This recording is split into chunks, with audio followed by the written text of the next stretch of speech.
ত্রিপুরা রাজ্য নির্বাচন কমিশনার হিসেবে নিয়োগ করা হয়েছে পি.কে চক্রবর্তীকে, কিন্তু ওনার এই নিয়োগকে কেন্দ্র করে এখন শুরু হয়েছে রাজনৈতিক বিতর্ক।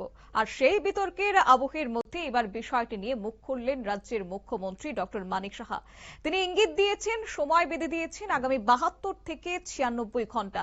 আর এই সময়ের মধ্যে বড় কিছু তথ্য সামনে আসতে চলেছে। মুখ্যমন্ত্রীর এই মন্তব্যকে ঘিরে এখন কিন্তু জোর চর্চা শুরু হয়ে গেছে বিভিন্ন রাজনৈতিক মহলে। শুনুন কি বললেন মুখ্যমন্ত্রী।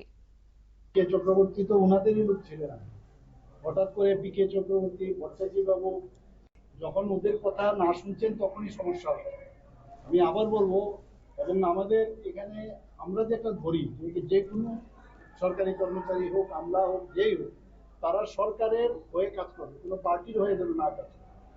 এখন টার্গেট করেছে, কারণ আমার কাছে যে খবর আছে কিছুদিনের মধ্যে আপনারা খবর পাবেন, উনি একটা মেনশন করেছেন কোনো এক জায়গায় যে কি বলছেন যে আরটিআই করে খবর নিচ্ছেন।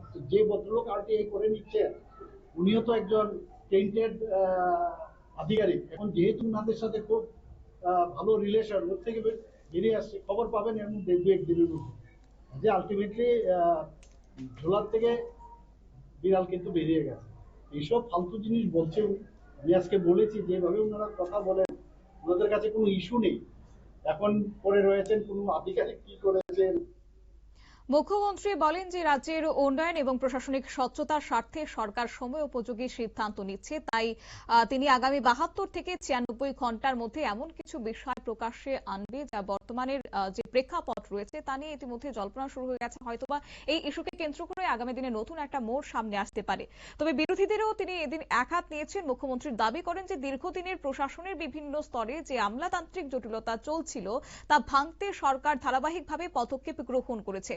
সরকারের এই উদ্যোগকে কেন্দ্র করে রাজনৈতিক সমীকরণ তৈরি হতে পারে বলে অনেকেই ধারণা প্রকাশ করছেন। তবে কোন তথ্য সামনে আসতে পারে, কি রয়েছে সেই তথ্যের ভিত্তিতে, তা অবশ্য সময়ের অপেক্ষা এবং সেদিকেই তাকিয়ে রয়েছে রাজনৈতিক বিশ্লেষকরা। নিয়ে নিচ্ছে ছোট্ট একটি বিজ্ঞাপন বিরতির সঙ্গে থাকুন।